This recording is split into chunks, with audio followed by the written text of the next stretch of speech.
All right, guys, TacticalRab back again today. Hope you're all doing well and enjoying your day so far. And welcome to episode 17 of the Breaking Point podcast. Today is a very special episode, joined as usual by EasyMac. Special guest Brice Tacular in the building. Fantastic stuff. Been a long time since we've been on a podcast together. Probably the first time I've been hosting one of these, which is crazy scenes. But we'll get into Brice is it story, I guess, and of course talking about the week. Another crazy week of action. Every week I sit here in front of you guys and talk about the fact that we've had a crazy week of Call of Duty. But I'm not making it up. Like it's straight facts. Another ridiculous week. We're going to get into all the stuff today ahead of course, the Stage 3 major coming very soon. Shout out to all the special listeners on Spotify. Also, all the other platforms, of course, dropping, all of you guys who have dropped us a rating. Phenomenal scenes. Really helps out the algorithms, all that type of good stuff. So let's get into things then. Brice, welcome to the show. How's it been going? It's been awesome to see you back around the COD scene in great effect. Of course, killing it with the challenges stuff whenever I get the opportunity to tune in. Obviously, did see you on the CDL broadcast a few months ago now. So hopefully,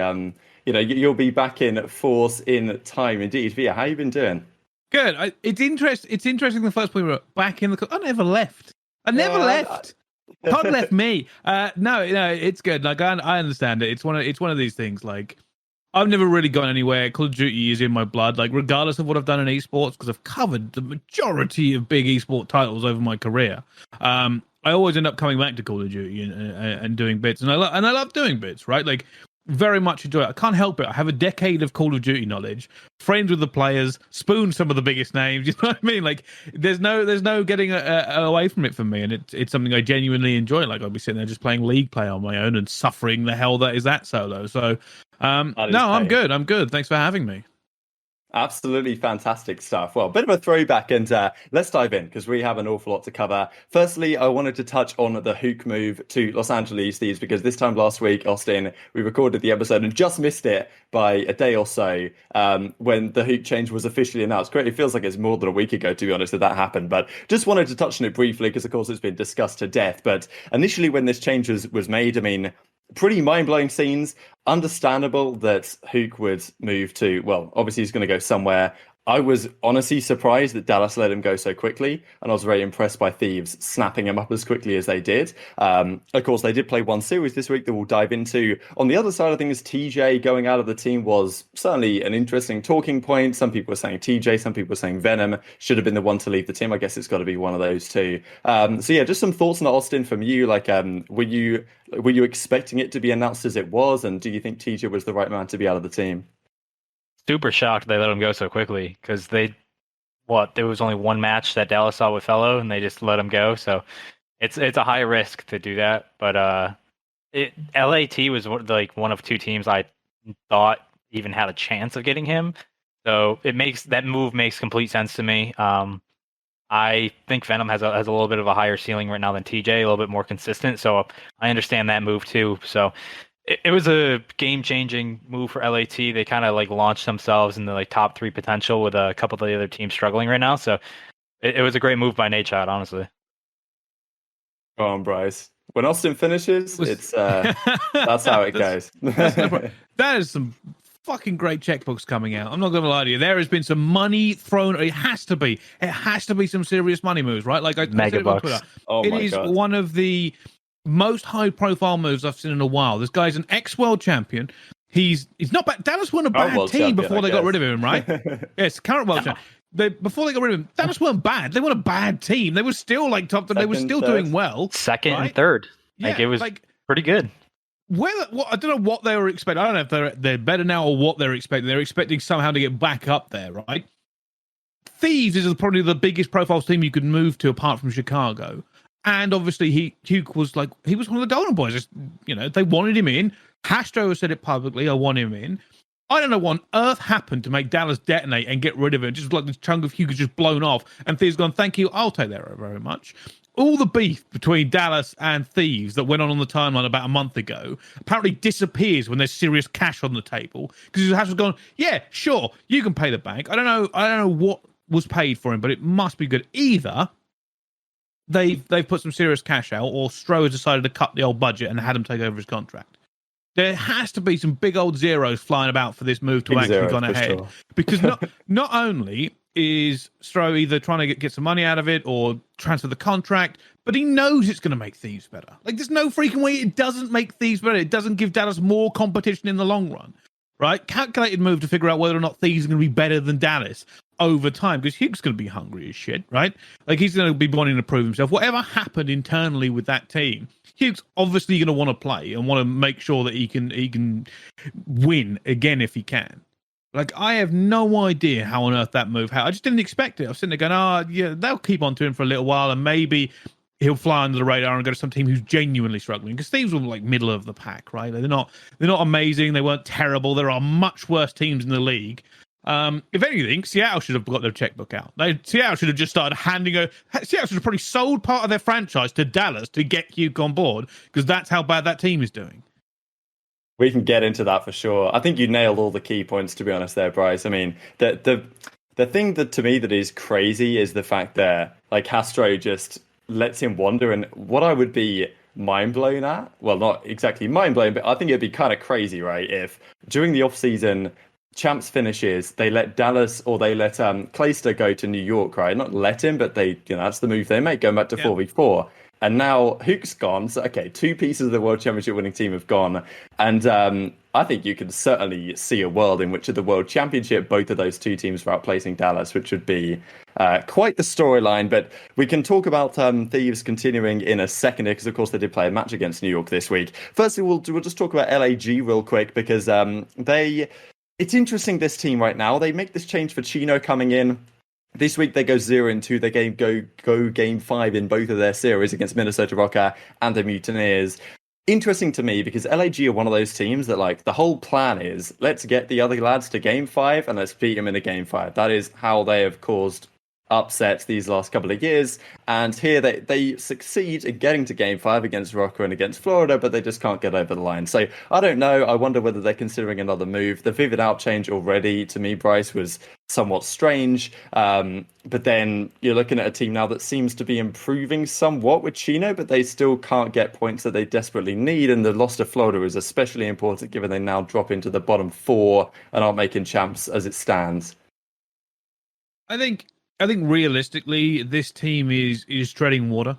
Like, they don't know at the moment what big changes they can make until, because here's the thing, they're not going to throw the checkbook out, right? They're not going to go, right, we need somebody disgusting from either the challengers, who a lot of people have already earmarked, or one of the good subs like Sib or something, just sitting there like, well, we need something to change this up.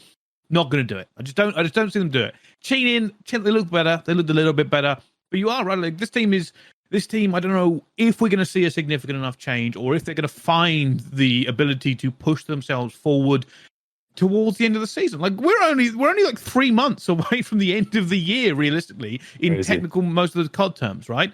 Not an awful lot you're going to do here. I don't know. I like the majority of the players on this team, right? I've known them for a long time. I think the problem they have right now is that I don't think anybody with a straight face can sit there and tell me that they see this team realistically doing anything top 4 wise. Right? That's probably their highest ceiling. Like, oh yeah, we can improve. We can get things clicking. We could probably beat a couple of good teams in the top 6, but do it consistently to try and beat any of the elite teams. This team is never beating an Atlanta FaZe. Like, I just don't think it's ever going to happen. Right? They kind of do it a little bit a couple of weeks ago, but they did actually win a game 5 against FaZe. But that was with the old team, to be fair. They're not going to do it at a major, maybe. FaZe, I don't think FaZe are too high. Like, I use FaZe as an example, right? They've never been an ultra. Like, the teams with higher skill ceilings than this team is what I was trying to get at. FaZe was probably a bad example considering the history, but still, like, what I'm trying to say is LAG are a good team. I just don't think they're going to be a great team until they figure out a significant restructure, or if they can find a new X factor, right? You keep changing these players in, but they're players like around the same level. There are players who aren't going to change essentially the meta of this team to make them a top contender. Yeah, I completely agree. I completely agree. I mean, this team, like 2 weeks ago, like they could have done something where they could have like tried to get like Desi, Sib, and Gravity, and just kind of like played for next year and kind of sign those players and see what you get out of them this year, and kind of like, because it is apathy, silly, and assault your future. I don't think that's what they're looking at next year. It's like this is the future building blocks of the team. So if you're not good this year, I'm trying to think of more like a traditional sports sense with this. If you're not good this year and you're slowly creeping into the bottom four. You're losing to the teams that are below you. Like, your goals have to change as an organization, and they have a lot of money behind them. So, like, finding like a rookie or two that they find a diamond in the rough, and then they can kind of splash cash in the off season. Like, you're instantly revamping right away. Because let's say like Sib comes in, or a guy like Gravity comes in, does great, and then you bring back Vivid in. He does great, and then you're one free agent signing away from being a competent team that's competing for championships. So, I don't know what the goal is for them. Like, it's really not. You don't know what the goal is for them for the rest of the year, because the challenger scene, because sadly EU is kind of unavailable right now to most of the franchises. So in NA, the talent pool is, you're seeing the standout players be plucked up. You see Standy, you see Paul X, you see Desi now being taken up. So you're waiting around. Do you know who this team is? It's Ultra a month ago. Yeah. And you're just waiting around, and you don't know what the goal is in the near future. In the long term, you don't know what it is. You don't know who they could beat. You don't know what their plan is. So it's concerning, because last week we said you just can't lose to the teams below you, and then they lost to Florida and they lost to Minnesota. So it's like they're between a rock and a hard place right now. Yeah, I mean, just as you were about to say, Brice, like, I think at least with the Toronto team, they have pieces that can actually be star. Like, even when they were kind of struggling early season, at least they had pieces that can still be star players in like 3 years' time in Clinics and Cami. And kind of the next team I wanted to touch on then, in a very similar vein, I think, is Seattle, because you look at the Seattle team, the way they built coming into the season, and the LAG team, I think that's what most people would have said. It's like, all right, what does this team look like in 3 years' time? You can look at, I don't think some of the teams have that foresight for some reason. And they think that, this team with Pristini, as it was the start of the season with Looney on, of course, Gunless and Octane, is going to be maybe a contender now, but you don't even have a substitute to get you going through the next couple of seasons. And of course, even with this new team that Seattle have now bringing in Decimate, they did not have a good week at all. I mean, the first game against FaZe actually wasn't a complete blowout, so I thought, okay, fair enough. Maybe they'll pull something off here. They did win a map, in fairness. But the series against London was just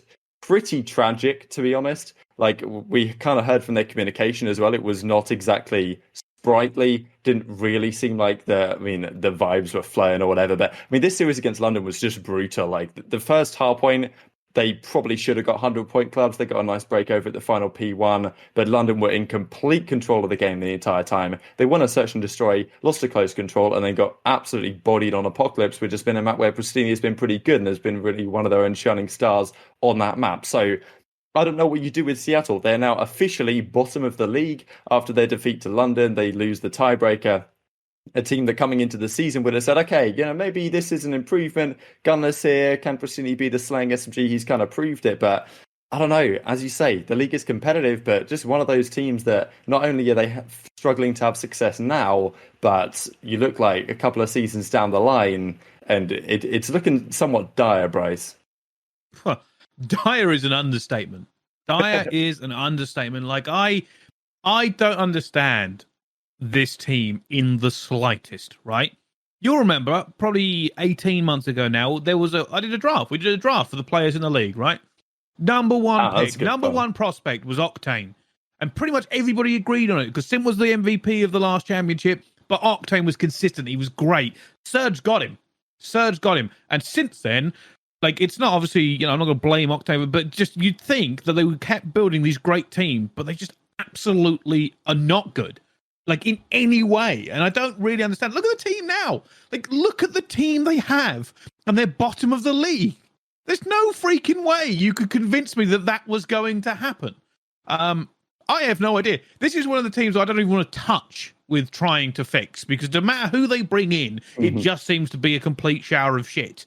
They're close. They get some okay games. They're going, oh, okay, Seattle are doing pretty well on this map. And they've lost the series again. I don't know. There is a lot of talent in this team. I think you could take members of this team, put them into another franchise, and they'll be doing fine. Absolutely fine. They'd play their position great. I don't know if Surge is cursed. I don't know if they made some sort of deal with the devil. I don't know exactly what is happening behind the scenes, but every time, the story about Surge is always they have the talent but never the results. And And that must be the most frustrating thing in the world for them. Yeah. Hot take here. Octane, assuming he was on the 1-on-1 contract from season 1, what are your odds you re-sign him for year 3 after the last 2 years if you're the Seattle Surge? Probably not high, right? Hot take. I think you try to see what the trade market is for him. I think Octane's amazing. I think he's really good. One of the best ARs in the league. The team is number 12 now. Obviously not working as a unit, not working as an organization together. Some teams just don't work together. And if you have such a high piece of value out of a player like Octane, you could probably get a lot back in return from him, whether it's just money or even players in return. So I think if I'm Seattle, maybe I'm trying to see what's out there. Like, can we get something with Florida to get some of their young players back? I don't know. I try to look around and see what I can get, because same thing as LEG. Like, do you believe you can get that 8th seed by the end of the year? If it's a yes, then go for it. Sure, see what you can do to fix the team. But I think the deadline for your rosters for champs, I don't know when it is, but it's coming up. I mean, there's only 3 months left in the season, so it's before stage 5, right? I think Brian said on Reddit that rosters locked for champs before stage 5. I guess you can still sub in a substitute if you happen to have one, but you can't sign any new players after stage 5 begins, I think. So my question is, do you just rock with Octane till the end of the year and just lose him for free? Because this is now where you're thinking about trading. Yeah, you gotta start looking at this through a traditional sports lens, because now what you're getting at is long term. You need to start thinking 1 to 3 years down the road, not just this year. So if you don't think you're making the champs, why keep him when you could get rid of him and get some value back in return for the future? So that's a question that they should be asking themselves, obviously, after this major and then going into stage 4, because if rosters lock stage 5, if you're not in a 8th, 9th seed by then, sure, try. You're gonna know going into stage 5 probably that you're not making champs. What are they doing for these matches? I think they re-sign him. I think they re-sign him. He's a franchise face. Does he want to stay there? His stock hasn't even really dropped. That's the worst thing. That's the thing. His stock hasn't really dropped. They'll probably re-sign him and try and rebuild again with a bunch of challenges players. They'll probably do it again. It wouldn't even surprise me. You say, we'll get the value for him.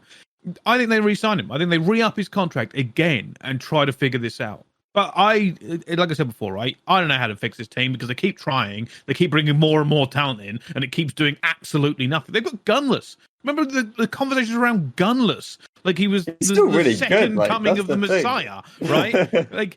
He hasn't made Surge any better. The team just keeps even the meta shifts, right? Doesn't seem to do anything. Nothing works. I have no idea. If I was GM of this team, I'd just resign. Not saying I don't think they have one. I just be going, I've tried everything and nothing works. What on earth do I do here? I think their GM did leave. I think Bob Morris was technically the GM, and he left after last season. I don't know what to do. Like I said before, you probably need to do something start drawing pentagrams, get yourself some black candles, and sprinkle some salt about, because you need to sign a deal with the devil. Because I do not know what it's going to take now to get this team to work. I can only think that towards the end of the season, they're just going to cut the majority of the roster and try and go again. Keep someone they think has value. Like I said, I think they'll probably keep Octane again, because releasing him into the market, he'll probably come back into the market and do fine. I mean, he probably won't be as valuable as he was 2 years ago, but still, somebody will take him. Somebody will take Octane. He's not going to be sitting and warming a bench somewhere, right? He will go into a franchise, even though he is competing for those AR spots that people are difficult to get into. Somebody will take him. Because he's also popular, right? And that's another thing. You put in there. You're not granted, 100k subs. Definitely, that's not big bad. The thing with him though is if you're a free agent and you try to go to a different organization, which super team, which top team would you be able to go to in free agency? It's kind of. So I kind of do agree. There is probably a high chance he ends up re-signing with Seattle in the long run, and then just trying to build a team there. So I do see that too. My take is just I don't know how much say Octane has had in the teams these last couple of years, but we did hear that he was talking about the fact that he was not keen to team with Shotzzy. Like, I think he had the chance to even go to Dallas or something and team with those guys before the Modern Warfare season, but wasn't particularly keen to take chances on young talent. And we've seen how that's worked out the last couple of years. So if I am keeping him, I'm just saying, like, Octane, you're not making the calls here with the roster. You're just here. And well done, and we're going to find some players that we think are going to work, because I don't know if it's going to work again. But let's move on to the next team, because, as you say, there's a lot of discussion around some really top ARs, and one that certainly deserves mention, recently just turned 29, is Clayster, oldest man in the league, absolutely killing it right now. He's been so good this season, and of course he adds so much to a team outside of just being a great main AR. This New York team is looking incredibly good right now. They beat OpTic. We'll discuss OpTic. Don't worry about that. But they also beat Los Angeles Thieves, right? This new Thieves with Huke in the team. Huke honestly looked pretty good. I thought Thieves looked pretty decent in that series, to be honest. But New York are just way too strong in the respawns right now. Their stats are insane. I'm pretty sure since Hydra joined the team at the start of Stage 3, they are 9-0 in hardpoints. They can't lose a hardpoint to save their lives. Every single first rotation is pretty close, and then they just blow them out the park the second half of hills. It's how OpTic used to win their hardpoints. The first rotation would be close, and then the second rotation they just completely smoke them, starting from dominating P1. That seems to be happening every single time. Hydra is a monster. It's incredible how quickly he's fit into this lineup, and coming in here and getting the top seed out of an incredibly hectic Group B, with the only team they lost to being London of all squads, is insane, Austin. So I'm just thinking, like, you're going into this major as FaZe right now, obviously, and you're looking at the scariest teams you're going to be facing. Toronto, I guess, are number one. We'll talk about them, no doubt. But I mean, New York are the other top seed, and I think if I had to choose, like, top, three teams with the biggest chance to win the event, I'm probably going to say Toronto, FaZe, and New York right now, Austin. Yeah, I mean, Toronto and New York are definitely the two scariest teams, in my opinion, against us. But Clay has been a very welcoming surprise. A lot of main ARs were struggling at the beginning of the year. He was standing out, looking really, really good. He had a little bit of a rough stage 2, but stage 3 has been pretty consistent. He hit a 1.05 this stage so far. He hit a 1.16 in hard point. ASIM has been, as steady as ever. He put up a 0.96, but he had a 1.2 in S&D. He was leading the way in S&D. He was head and heels above everyone else on his team. And they have a strong Rookie of the Year candidate in Hydra. So that New York team is very scary. They're the best hardpoint team right now in the game. I don't think anyone can deny that. It's going to be definitely tough to beat them in the best of 5 series, because they're capable of taking those S&Ds when all their players are on point. So they're probably number 1 or 2 right now in the power rankings. If I had to put them somewhere, they're really, really well. Hey, New York is an interesting case. I mean, Clayster, first of all, love the guy, love him, right? Just breaking the stereotype of you should retire, and he almost did several years ago, right? Like he was talking about it. Keeps doing his stuff. Trash talks as well. Isn't afraid to just fucking spit on people, which is massive, because it keeps, and people love him or hate him. I think he's great. I think everything he's been doing is fantastic. Keeps going from strength to strength. People always go, "Oh, he just gets these youngsters around him and figures the shit out." Good. If he figures out how to win, and that's the way to win, then great. I don't care if he has to recruit a new bunch of players every year or figure out the best 18-year-olds. That's what other people should be doing. Why aren't other people doing it if that's all he has to do to win? That's how you win. That's how you go and win, right? Like it's ridiculous. He's like Vin Diesel in the Fast and Furious franchise, right? They keep bringing in new characters like The Rock or Jason Statham or whatever, and they keep making it and they keep going forward. Back-to-back world champion. New York is a force to be reckoned with, and people were worried about the Hydra pick coming in, because obviously New York had that little bump of being great, and it was like, oh, this is awesome.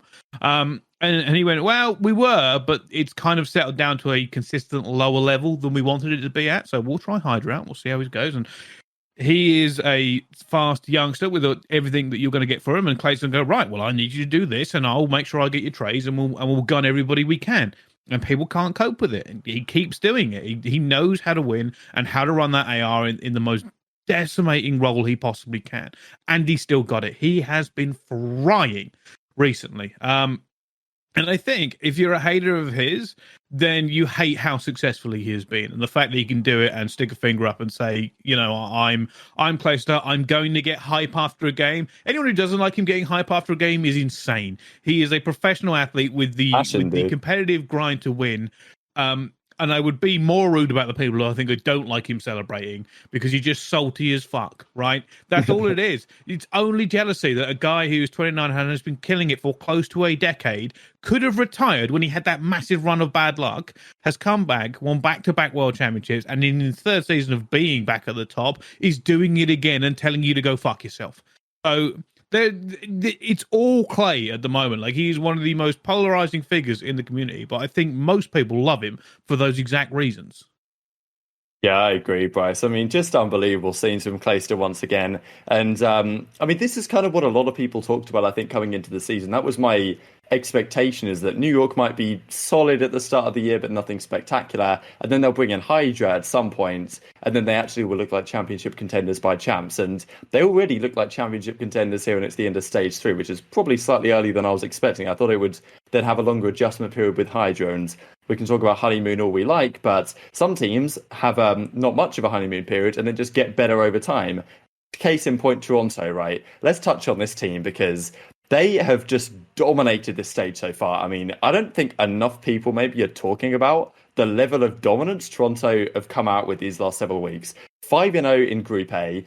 You look back on the group and you're like, okay, maybe this group wasn't so competitive as we thought it'd be, but at the end of the day, they lost one map in this group. They 3-0'd everyone but the Minnesota Rokkr, where they lost map 1, I think, on Raid, and then they won the next 3 straight. This is ridiculous. The first stage, when FaZe went on that 11-0 series win streak, I believe you guys were 15-6 in map counts during the stage, or something along those lines. So that was like the most dominant team we've seen in COD for a while, was FaZe at the start of this year. And Toronto have just come out and done that 15-1 in the middle of the season. It's usually even harder to do it mid-season because that's when teams start to improve. So this is remarkable. All of them have been firing on all cylinders. Like, we've seen Cammy back to some crazy levels that he didn't necessarily have to do at the major because Bance was stepping up. Clinics is there. Insight's looking like rookie of the year. I mean, he's got to be leading that discussion right now. 3-0ing Paris again right here. Paris in a tough spot, obviously, but yeah, wanted to get your thoughts as well, just as we got your thoughts, Austin, on New York, and what you think about Toronto, right? Like, if you have to face them again, of course, you lost them in the grand finals last time around at the major. I wouldn't be surprised if, actually, do you guys play them if you beat Dallas? York. Do you not play them? Okay. No, yeah, we do. Yeah, I'm pretty sure you do play them. Actually, I have the bracket right here. What am I doing? Yeah, you play them if you beat Dallas. Oh, wow. Yeah, that seems like a likely series. What's your thoughts going in if it happens? See, they're one of those teams that built off of momentum correctly and like kept trying to get better. They weren't just like, okay, we won stage 2, let's just keep riding this momentum. They kind of just kept grinding really hard and getting better and better and better. So now they are the number 1 S&D team, the number 1 control team, I think like the number 2 hardpoint team. Like, what's their weakness? And I think like 5-1 a hard one or something. Oh yeah, of course they are, because they lost one map. Yeah, they lost one map. So I think the SMGs have just been the powerhouse of the team, but their ARs are just so consistent. Like, Cammy is now putting up consistently high numbers, and that's what they were missing in stage 1, I think, is like Cammy just being very, very consistent. And now it's just like every time he gets on the map, you know he's going to have, almost like 1.5 KD. You know he's going to be in the power spots, taking control of the game with insight. You know, CleanX is going to be in their face, making aggressive plays. And now you don't know. You don't know who's the weakness on the team. You don't know what game mode they're weak at. Their map pool has been expanded pretty much across the board. They've been just trying out new maps in this pool and still beating everyone. So it's like, I don't know. I think it's going to be a really tough match for whoever does face them, either us or Dallas. I don't want to pencil us in, but whoever does face them, it's a tall order. And if Toronto keeps winning, like if they win the next 3, I think they'll win the championship, right? If they won, and they would be on a 13-game win streak, so that breaking or 12. So breaking that record, they would be 100% deserved. It's going to take a Herculean effort to beat them during this major because they're like extremely confident, extremely prepared, and definitely I think the top team right now. I love this team for the simple reason being is it is a massive finger to every backseat GM in the league. Right now, I will quite happily usually talk about what I think with GMs and what players should go through and everything with this, right? the fact that they are now at this position, right? People talk about how dominant Ultra are and how great they're doing and the record and everything else. You have to go back and realize, like, they haven't just climbed to the top of the mountain. They were in a valley. They were at the bottom of the Marinero Trench at one point. After getting rid of methods, they were everyone's favorite team to hate, right? The amount of abuse Toronto Ultra got for that change was ridiculous. Like I said, I don't usually tweet out anything negative about roster changes. Usually I'll say, commiserations, congratulations to the new player, etc., etc. It's not my place to judge them on Twitter where I can't give full context for it. So I said nothing about the methods change. I did tweet out a couple of days later that I thought maybe the vitriol was a bit too much, and people are very much KD happy, right? Because I think KD stat is one of the most... It can be used to drive a narrative, but if you're trying to actually compare it to... find out the causation and the correlation of various strategies and the way that people play, you're basically setting yourself up for failure, right? High KD does not mean that that is the best way to play. It just means that you are getting trades or people are baiting for you. Now, that's not to say Methods was a bad player, but clearly, as has now been proven with the wonderful amount of hindsight you can now have, there was something wrong. There was something wrong chemistry-wise, pace-wise, whatever, and Marky B and the rest of the Ultra decided to make that change and said, hey, we're going to drop Methods, who's probably our most popular player. You've got to bear that in mind. He was the face of that franchise, right? And the entirety of social media said, no, fuck you, you can't do that. This is bullshit. What are you doing? This is ridiculous. And then Ultra started winning. Right? And then Bance puts on an MVP performance, right? People go, oh, maybe it's a fluke, right? You know, Bance wasn't terrible this time. He wasn't the worst player in the league. And, everybody's been calling for him to be dropped instead of Methods, right? There's his MVP performance. It was probably a fluke. And then they go on a stage and go, no, we're just going to kill everybody. Everybody dies, right? We just roll through the bracket. We roll through the group. And now they're in the major in winners round 2 again, right? They don't even have to win this one. They've already proven their point, right? Marky B's probably sat there with the biggest cigar in the world going, thank you very much for doubting me. I want an apology from every single one of you. And he has every right to do so. He has every right to do so because it worked. He took a risk, right? It was a massive risk. If it hadn't worked out, people would be calling for his head now. We'd be on this podcast saying he's the worst coach in all of history. What on earth are you doing, right?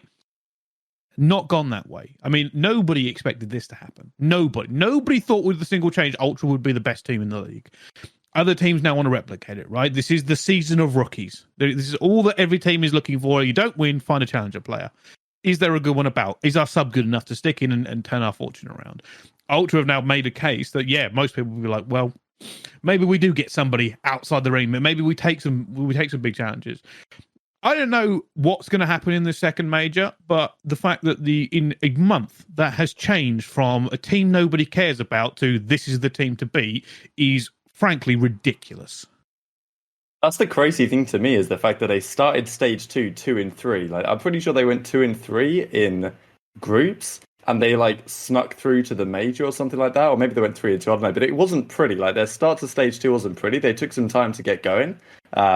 Also, it shows the incredible strength and depth of the European COD scene, by the way, because it's something that we always like to talk about when we get the chance, and the fact that now there's actually a European team killing it and being the best team in the game is awesome to watch. And Ben Bance has done it again, man. It's incredible, and maybe they can make the run happen this time round. It's going to be honestly great to watch. So many fantastic storylines going into this major.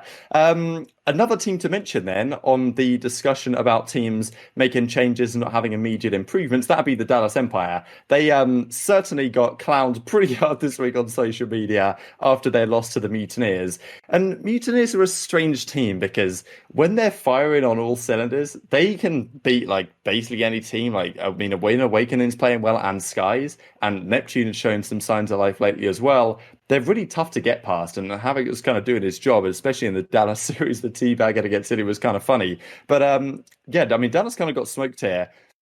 But then they turn around just a few days later and they beat Minnesota Rokkr. So kind of a strange week for them, getting blown out by Florida, but they win a must-win series against Minnesota to qualify for winners, Austin. So they are going to be playing you guys. But still, a little bit questionable, a little bit up and down. One thing to mention in the Minnesota series is that we finally had, if not statistically, we finally had a series where Illy had a lot of impact on the SMG, which is, I think, 100% what this Dallas team needs. Fellow seems to be doing his job, but it's like, all right, well, now, Illy, you're sitting where Huke used to be.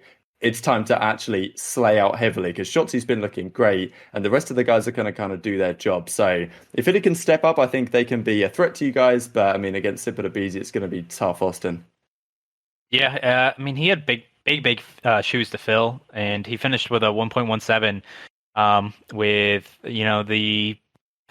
I mean, his damage wasn't too high, but he put up a big performance in hardpoint, which is something I was looking for him. Because now he's kind of in that entry SMG, as Shotzzy's kind of like the roaming slayer behind him, the little bit slower SMG. So it's tough. He was definitely put in a super hard position when they brought in Fellow, because now like you're forced into the SMG role and you have to perform right away, because they could not drop any more series after they lost that first one. And they came into this must-win Minnesota match, and they showed that they do have potential. So when they got rid of Huke, I kind of thought, they don't have as high of a ceiling, because Huke's ceiling is just through the roof.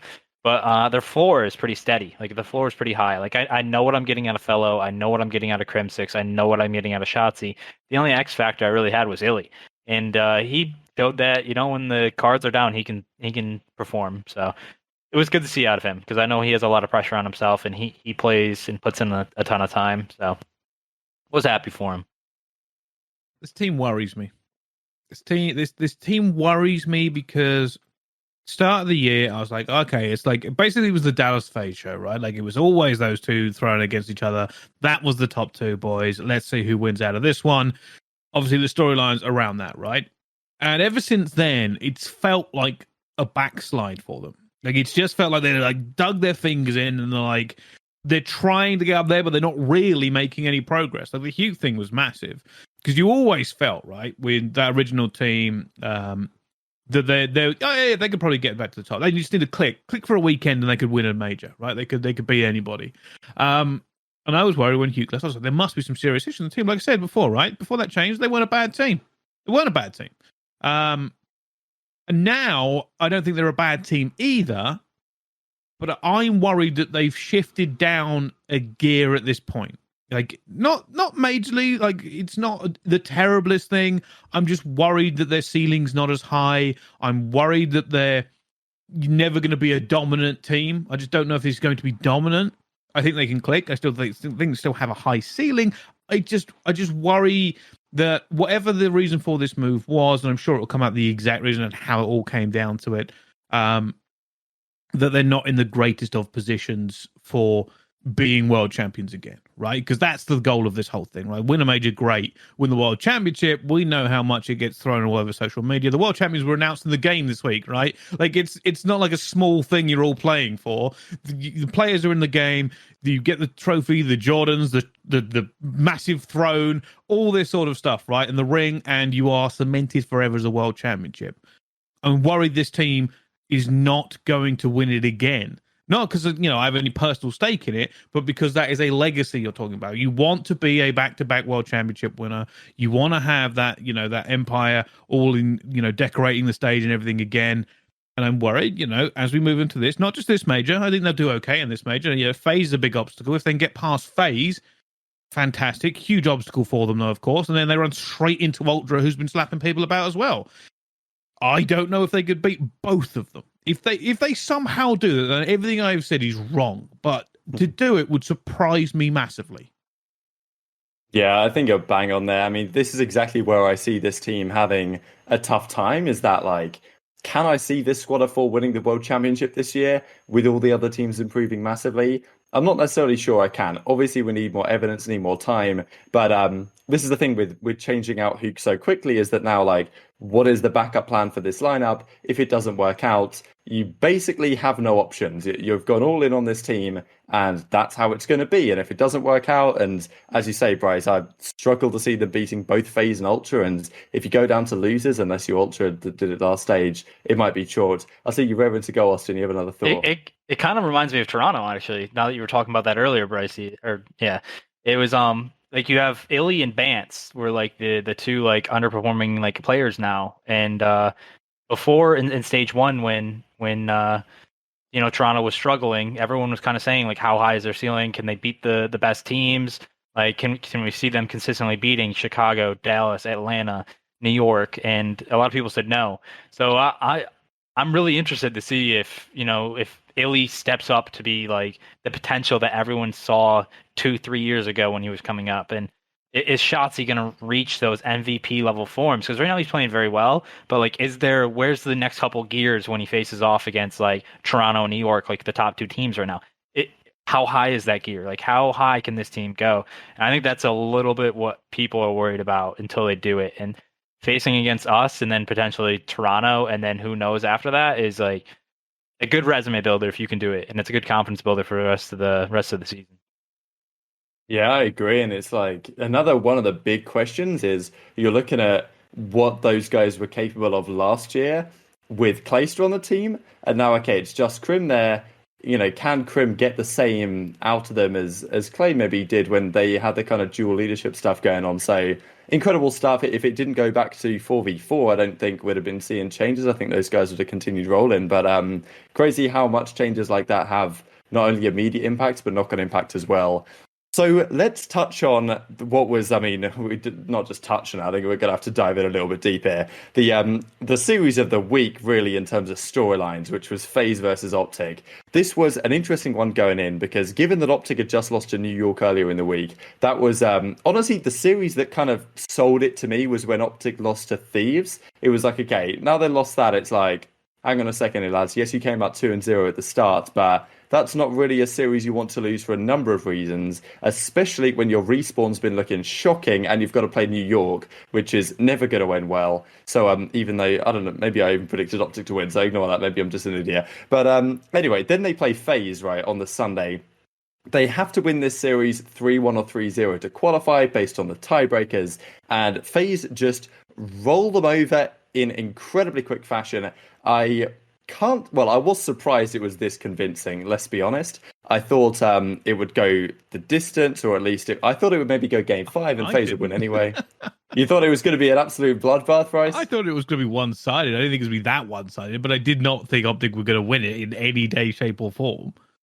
That's certainly fair. I think before we dive into exactly what happened, I wanted to touch quickly on the map set, because this is one of the things that very much intrigued me, and I'm sure you can touch on this in a little bit of detail, Austin, but the maps that OpTic decided to play against FaZe here, like, I don't know what's going on sometimes with OpTic's vetoes, but I just look at it and I'm like, you didn't give yourself the best chance at getting to a game 5. Like, you had to win this in 4, right? So playing FaZe on game 1 was Raid, a map that FaZe, I don't think you guys have lost it. I don't think you're like 2-0. Nobody wants to play you on it or whatever. Then game 2 was Moscow Search, where FaZe, I'm pretty sure, undefeated, or like 6-0 or 5-1 or something like that.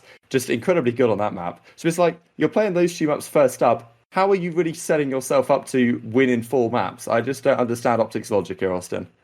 Yeah, I mean, we were undefeated in both those maps going in. So I basically said, like, we're either going to be in winner's bracket by map 3 or we're going to be in trouble. So I was really happy we got those. And then we had, Raid Control, I think it was, which against anyone not named Toronto, even Toronto, actually, anyone we play that on, we're actually really, really strong. We've only lost it once that I can remember, and that was to Toronto, and they beat us in the grand finals. But even before that, we 3-0'd them twice. And then map 4 was Garrison Hardpoint, and then map 5 was Raid S&D. So I was pretty happy going in. I'll be honest, like the Raid Hardpoint, I knew Chicago was strong in that at the beginning of the year when I did study them because I loved the way they did play it back then. But I knew it was going to be kind of like a tough series, but I definitely thought we had like the edge going in. I really did like our vetoes going into that. Far away, Brice, and what you're going to say. So the thing about vetoes is always super interesting to me, because obviously I fought for them for years, right? Like I thought when we used to do the old system of, if you're lucky on the day, you might get a better map set for yourself. Veto theory is super interesting because there are multiple ways to look at it, right? And I've spoken about this at length before when I've spoken about vetoes in the grand scheme of things. And of course, now they've got analysts and stuff to kind of pour through them and actually figure this stuff out for a science. So there are multiple theories behind vetoes. There are some confident teams that will say, hey, this is one of our best maps. Also, one of the other team's best maps, we feel we are stronger, so we will take it, right? Sometimes they go, oh, that's a good map for them. Are we breaking down their map pool to know how strong they roughly are on these other maps if we haven't seen them and their scrims and all the experience going through? So we ban what we think is their best map, even if it's good for us. There are things where a team may have improved significantly on a map and be confident on it, and they think the other team doesn't know that they've improved, either they haven't scrimmed them, or they haven't got the results from it, or they've played it different and they've worked on it, right? So they pick it as kind of a pocket pick to throw the other team off and say, hey, the veto, so they think our veto is going one way, we've got another way because we've actually made strides on this map to play it as well. So they kind of throw it in there as well. And that may be what OpTic are thinking. It could be any one of those things where OpTic have gone, hey, we feel like we're better on this, or we're just shocking at the other ones, or their map pool isn't deep. Any one of these problems could be, and I'm sure the only people who know for 100% certain are the coaches and the players who know what their map pool is and what the strength is going through it, right? Saying that, the game we looked at before, I felt like OpTic have been, again, there's another team that seems to be backsliding, right? And I'm not even going to start to talk about the hate boner that Reddit has had for the OpTic organization over the last few days. And also the server issue, right? Obviously, you know, I'll touch on it very, very briefly. I believe the difference was 22 milliseconds. It's not the biggest difference in the world. Yes, that could change some gunfights. Maybe it wouldn't have been such a blowout. But I still think that's FaZe's game every day of the week. Like, for me going into that, OpTic have not been looking like the strong team. And everybody's saying, oh, do they make a change? Do they do all this other sort of stuff? It's a big question, right? Because here's the thing. OpTic is a unique team, right? It is a unique team in the league at the moment, for the reason being is that they are always going to be the most scrutinized team. They're one of the biggest fan bases, so any move you make, regardless, is going to be front page news, right? If you're one of the players, if you're Hex, if you're anybody on that roster, you can sneeze and make headline news, right? That limits, to a certain degree, what you can do roster-wise. Like, obviously, I'm not going to say it's never going to happen, but I don't think that scum would ever be dropped, right? Like, he could shit another player's lunchbox, still not going to drop him. Don't care. It's not going to happen. He'd have to be the worst player in the league by far for him to get rid of, right? That's an option is off the table. Even if, you know, he was the root, maybe it's him. Maybe we don't know. He could be behind the scenes. Scum's a terrible person. I don't think that's the truth, but he could be a terrible person. He's causing all the team issues. Never going to happen. Doesn't matter. But every member of the OpTic roster right now is almost like a franchise player. They've got a big personality. They're selling the team as the OpTic team. Everybody loves the players. But people are now starting to go, oh, who do we drop? Who do we drop? Who do we change? How do we get rid of it? OpTic, I don't think give a shit, right? I don't think they care about any of this noise coming out of it, even though, and I hate to say this, and I'm sure I'll get tweets about it, OpTic are a top 6 team. That's all they are. They're a top 6 team right now. Which is not where you want to be if you're the biggest franchise going. It's not where you want to be if you got all these fans baying for blood every single time, calling out the coaches, calling out the players, right? Turn off social media if you're in those teams at the moment. Because I don't know how true it is. I think I saw some recordings about it saying, oh, we're waiting for LAN, we're waiting for LAN, we're waiting for LAN. If LAN comes and that team doesn't get any better, I have no idea where they're going from that, because I imagine they'll drop some people here, you know, even though they've got, like, you know, Scump and Formula, T2P and all this sort of stuff, right? That limits their options. So the other players are now under the chopping block and will always be under the chopping block, potentially, for it. OpTic are in this position where they need to basically come first every single tournament or they get hated on. That's it. Nobody else gets that kind of pressure in the league. Nobody. You have a bad game, you're shit. You have a good game, you're the best and I love you, from thousands upon thousands of retweets. You can't even talk bad about them on the subreddit. If you're watching this, go back a few days in the subreddit, because I don't know when it's coming out, and just go look at the threads about OpTic, and just click the little plus button and just see the deleted comments. It's a war. It's absolute war. The entire way. Nobody's talking about this like FaZe. Nobody's talking about the fact that Ultra beaten FaZe, and people are saying, "Oh, FaZe is the worst thing on the planet. Oh, they should all die in a fire. Let's just kill Mac. He should die. He's terrible, and let's just get rid of him." But with OpTic, that happens. That happens with OpTic, right? You lose a game to anybody, right? After the LAG game, I bet nobody come and said, called for your head. How dare you lose this? You should fire half of the roster. They clearly don't know the vetoes and their coach is shit, right? OpTic, that happens. OpTic happens. It's like you've murdered their children, right? And that is a lot of pressure for any league team to be under constantly, 24/7 a day. You cannot make a roster move without worrying about the backlash from it, even the strongest personality. And the problem for OpTic, it's only going to get worse. That problem is only going to get worse until results come. And, right, if they come top 3, it doesn't stop it. It doesn't stop it. Top 3 would be a great result for OpTic at this major. right? It would be a great result for OpTic at this major, considering the recent performances. Still won't be enough for the fan base. It still won't put pressure towards it. People go, they had a bit of an uptick and they'll love it and the socials will be great. Still won't be enough. People still want to change. You win or people want a change. And I don't know if they're going to hang on until LAN. You brought up a lot of good points, Brice. I mean, it's interesting that you mentioned the FaZe thing because, like, at least when FaZe had the loss to LAG, they were like 11-0, right? So it's like, okay, it's an off series. Whereas for OpTic, when it's back to back, I mean, I don't know what the record is Austin now against the top 7 teams in Respawn, but it's got to be like 3-15 or something, 4-15 in their last however many series. Not good. It's not pretty, and wow. I mean, what I wanted to say about the whole OpTic thing and about the server drama is that, yes, they have a fair point. The fact that, okay, the league messed up this email, that it shouldn't have been on the Atlanta server, should have been on the St. Louis server. We've heard the discussion the last couple of days, the fact that the players could have, should have, would have done more to get it resolved. They sent messages, maybe there wasn't a reply. Did they follow up? You know, that was what some of the guys were saying on the timeline. And just another one of the seeming disorganization within that team. We talk about the fact that, okay, the veto is a bit questionable.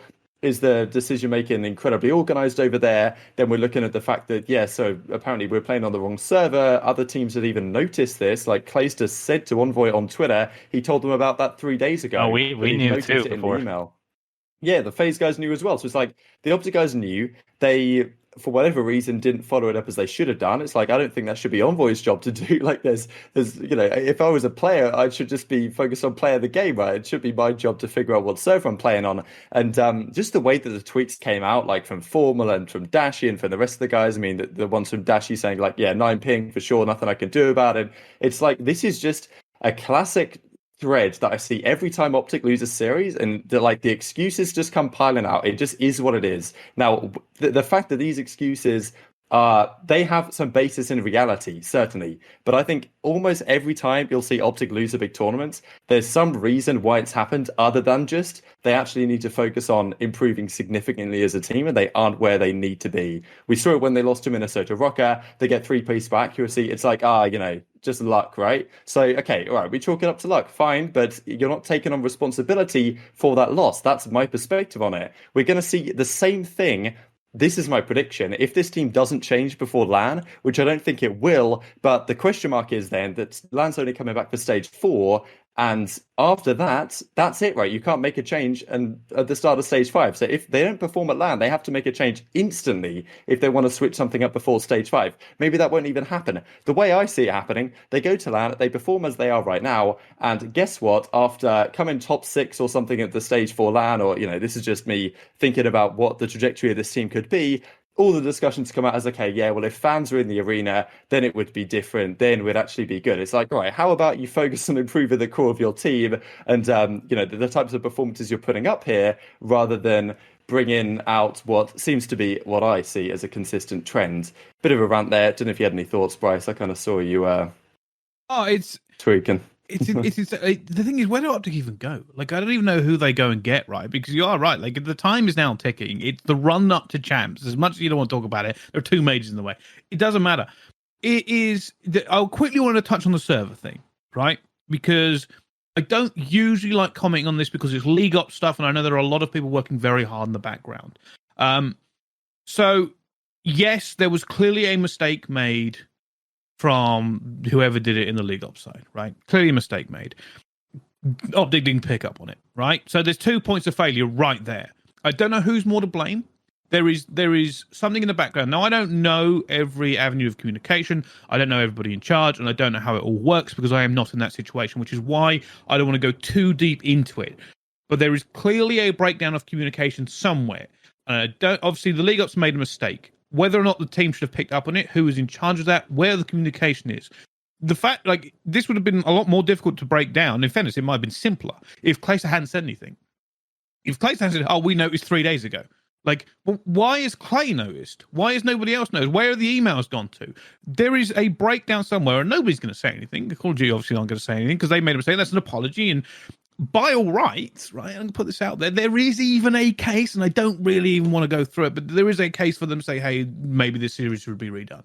Because if it is on the wrong server, there is a competitive thing. It's not the biggest difference in the world. I get it, but there is a difference. I understand. I'm not a professional player who's got reflexes, so fast they catch flies in their spare time with their fingers and stuff, right?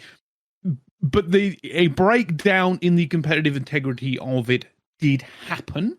It's just not the worst one we've ever seen, and it's not something I think that's going to happen with a replay or anything else. I'm sure everybody behind the scenes is aghast, and they never wanted this to happen. And obviously, it happens to the worst possible team it could happen to. It happens to OpTic, which is just terrible for everyone.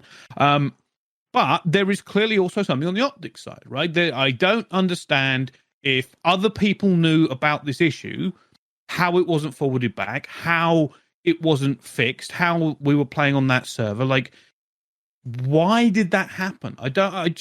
There is so many questions that I have about the breakdown somewhere in the line. Either someone at OpTic knew and responded and they didn't get a response back, or they didn't know, or they didn't see it, or they didn't respond.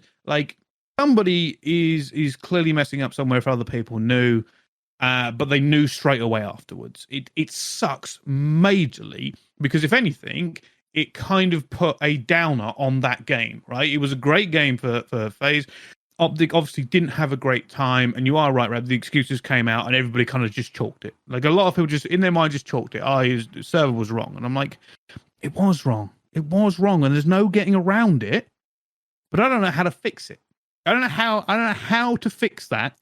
And I'm sure somebody behind the scenes has put into place new things that should have never happened again. I am sure there's been emails go out from Activision to the franchises saying, hey, this was a fuck up from X, Y, or Z. Here's how it's never going to happen again. That will already have happened. There will be emails hit the inboxes and a new procedure will be in place so it doesn't happen, right?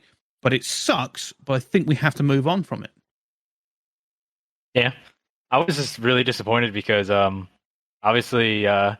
we were I was under the assumption they were okay with it because they don't like the St. Louis server, and pretty vocal about that. So I just assumed that was okay because they had been notified a week before the match, 3 days before the match. Nothing changed, so I guess play on. And then I was just really disappointed because that was probably the cleanest game. Fundamentally, if you're just looking at the minimap, not even the gunfights, is fundamentally, if you're looking at it, that was the cleanest we have played all season, hands down. Even in the S&D, I mean, one round that sticks out clearly, Simp jumping over the wall, MC playing his life in Eskies while Alec pinches around. They're keeping them occupied. We're communicating clearly that was the game plan, perfect timing, everything's we played so clean. The results don't change on any other server, in my mind, just by...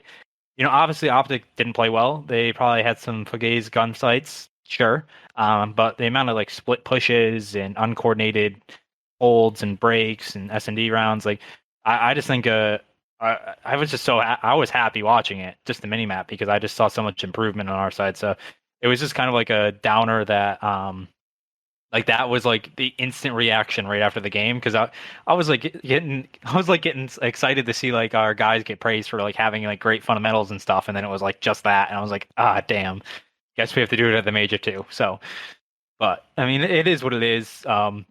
Shitty take. I don't think it's all an Envoy. Obviously, those emails go out to everybody. I don't know if they have a manager. I don't know if they have a GM other than Hex. I don't know who Envoy was supposed to tell. It shouldn't be on him. If I'm an OpTic fan, don't blame him. Obviously not on him. The players, it's just an off series. They're having this rough time trying to adapt and change their game style. It's not an overnight thing. So they're just in a really tough spot. I know Troy has been working really hard to turn them around. I know the players have been working really hard behind the scenes. They practice every day, twice a day. They're grinding. They're playing a lot of S&D, so it's not like they're not doing it behind the scenes because they're not streaming scrims. So I kind of have a soft spot for them because I understand they're going through a really tough process right now, and everyone attacks them even if they finish second, and that's the pressure you get when you join OpTic. So it's just tough. I just hope they are able to rebound. I think starting losers is probably the best thing that's ever happened to them, honestly, because now they get to play some of the lower teams, gain some momentum, work on the fundamentals correctly, not just outslaying your opponent, working on 4 cohesive players working together, and then build some momentum out the weekend, because they're probably going to play like 2 or 3 times on Friday and Saturday, and then come in hot. So I think they'll be okay. I think they'll be okay in the long run.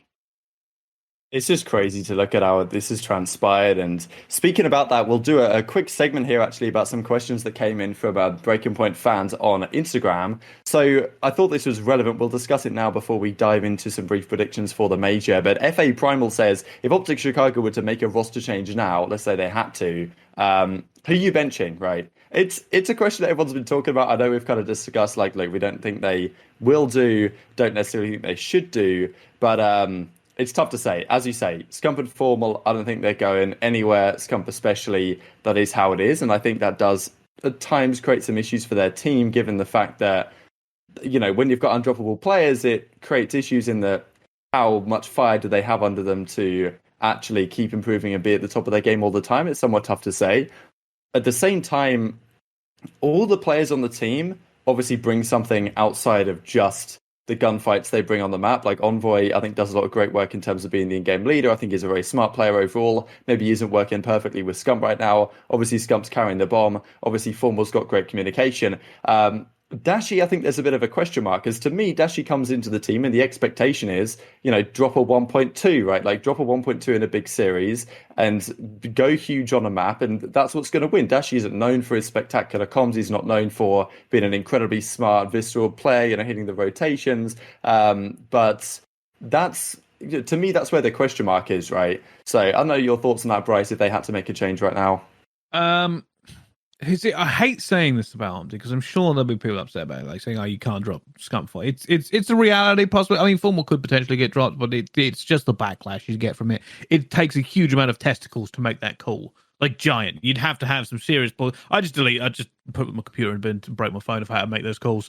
Yeah. But also, you got to remember, right? Like, you don't have to. I think so. It was said in an interview. I think it was Hex says you don't have to win to win. You don't have to win to win. You just have, you know, winning is them being, you know, the most popular team in the league and the merch and everything else. It'll be either Dashi or Envoy. My biggest worry about who they drop from this team is who the hell's coming in to replace.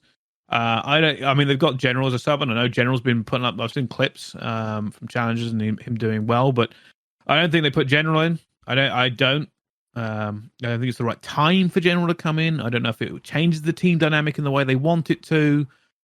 I think the issue is more, who on earth do you bring into OpTic who isn't already earmarked by somebody else? Like, who have OpTic been scouting? Like, Yeah, that's who I want to question. find. Who have OpTic been scouting? Who in challenges North America is about to get the biggest bless up on the planet? Thoughts, Austin? I'm gonna go a little bit different way. Just because I know the scheduling of how the players practice. So we are now, what, 5 months technically? Well, 3 months of the regular season, but players have been practicing since October or like November. So it's been like 5 or 6 months.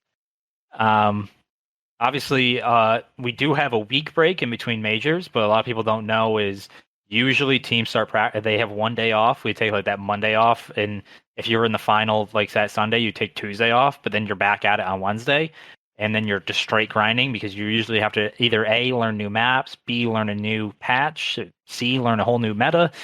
So it's just instant, like, you literally don't have days off. You have 1 day off. And even then, you're still playing league play to get used to the new maps or guns. So if I'm OpTic, honestly, I don't make a roster change. I shut everything down for like a week. I shut it down. Like, no playing. You're not practicing. We're coming back. We're forgetting everything. We're going to relearn together. And I don't want to hear any arguments. I don't want to hear any negatives. We're just going to restart. We're just going to act like this is the preseason. Boom, just go into it like that. Because, like, I think, like, mentally, they're in a horrible place. I think they have been bashed now for like a month and a half. I think, like, mentally, they're putting so much pressure on themselves that it's probably just overwhelming at this point. And every mistake they make is amplified times like 1,000, because you have 1,000 fans telling you you're dog shit when you do something bad. So I think mentally you just shut it down for a week. You come back right before stage 4. You use that to just reset, relearn, have some fun when you're playing. Because like, that's what we were talking about with LAT. Have fun when you're playing. And yeah, I think that's what they need the most, honestly.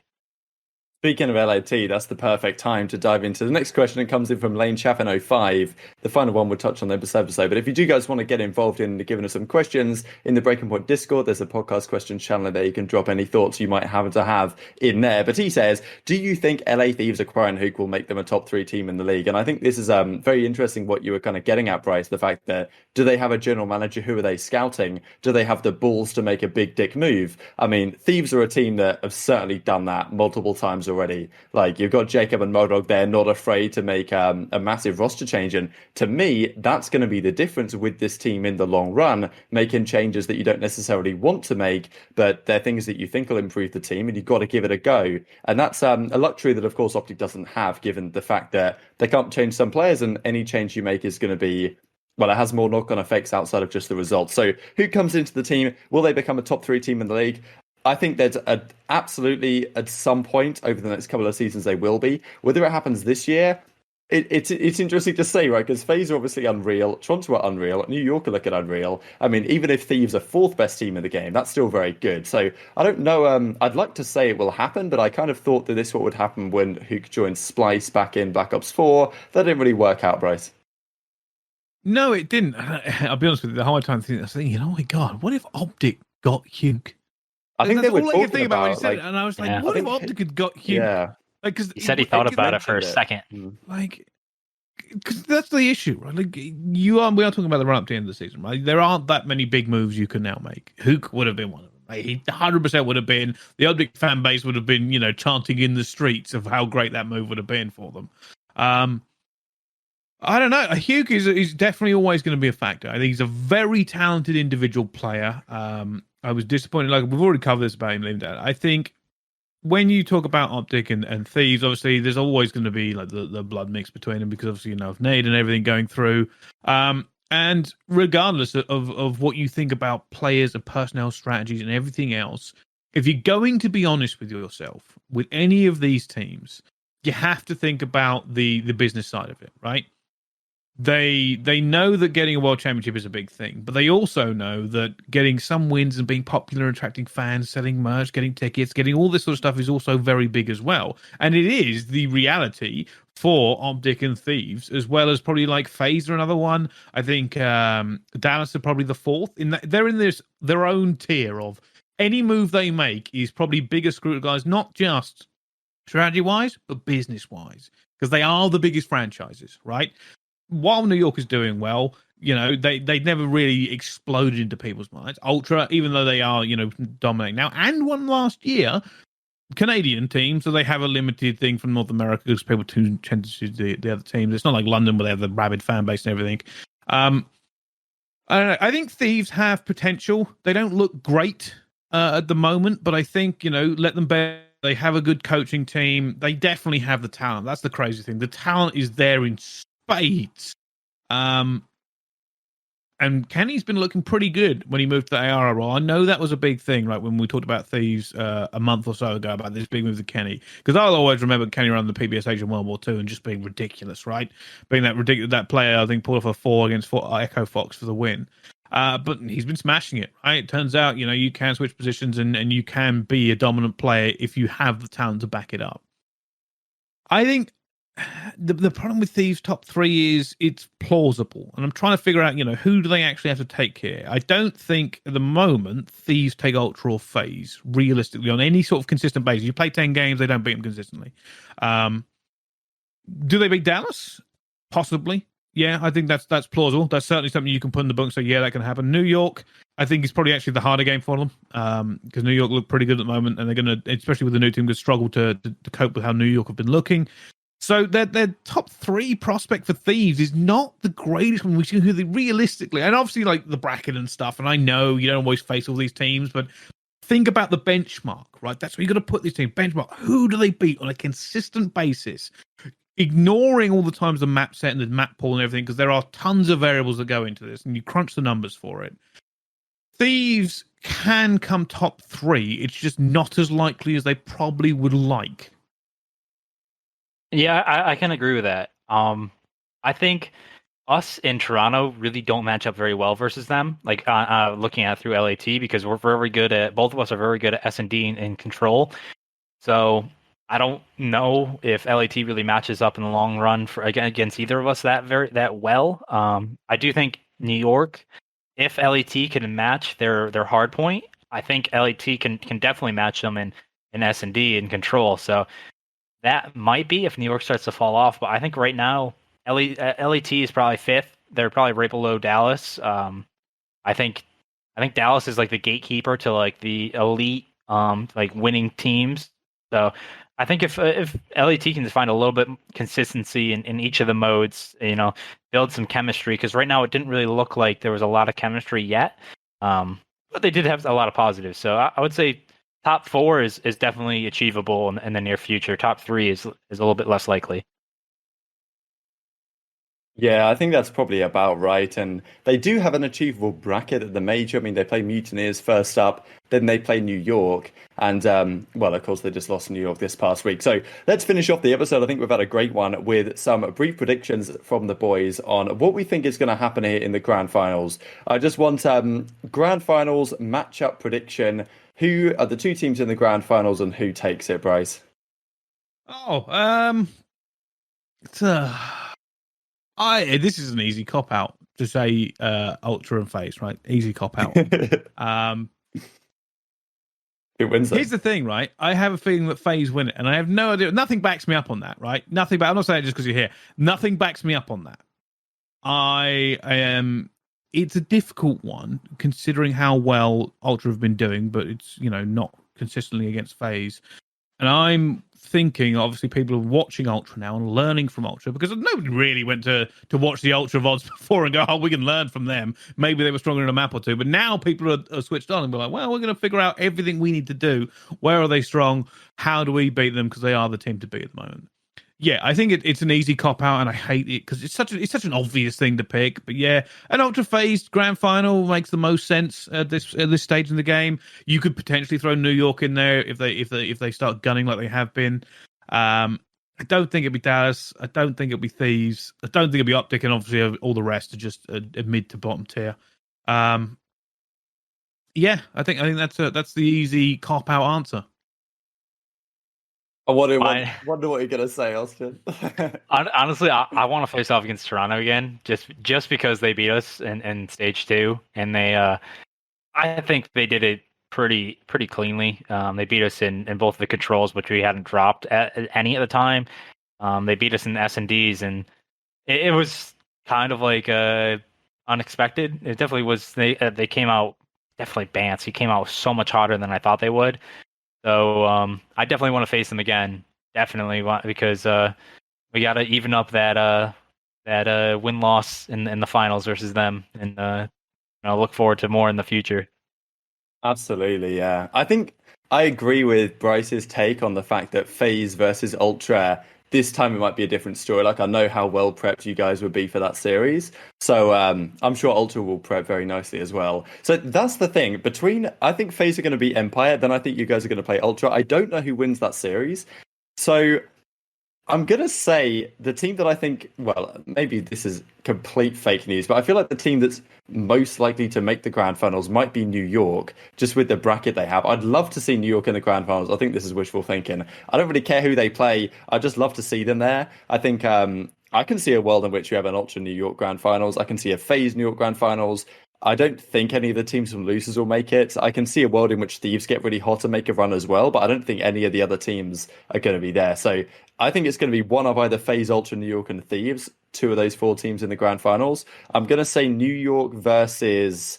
I kind of want to say Ultra again. I just think they've been ultra consistent. Where did that come from? In all the game modes. And I think that just would be a banger series because New York have been so good in the hard points and the respawns in general. But Toronto are probably the more disciplined and fundamental team and probably FaZe find themselves in somewhat of a similar spot. So it's crazy scenes, but I think they'll pretty much do it for the episode. Been phenomenal stuff. I'll throw it back to you, Austin, real quick. I hear you have something to say. Yeah, I just want to get this out there before the major. I honestly, I think whoever loses between us and Toronto in that winners bracket match will probably end up winning because they didn't change the scheduling around at all for that yes. Sunday. So like you get to come in on like a 2-game win streak if you do win those. I personally hate that, but it's definitely something to think about. Like whoever does lose against that actually drops down into losers round 4. So there's definitely a chance that like whoever wins will probably end up coming back. So it'll be an exciting weekend. Crazy stuff. All right, so we're going to about finish it there, but any final words, Brice? Thanks so much for having us, or not for having us. No I always problem. say that, but I'll do this for another hour. You know how I am with podcasts. I would quite happy to talk for another hour, and I'm happy to come on. I'm sure my takes are somewhat of the hot variety occasionally, but no, I appreciate it and everything for having me. So maybe I'll come back sometime, just talk some more shit. We'd love to hear it. It's an absolute pleasure to have you on the show. But yeah, thanks all for watching, for listening. Leave us a like on the video, subscribe to the YouTube channel, all that good stuff. Give us a rating on the audio platforms. Thanks for watching as always. Take care, and we will see you next time.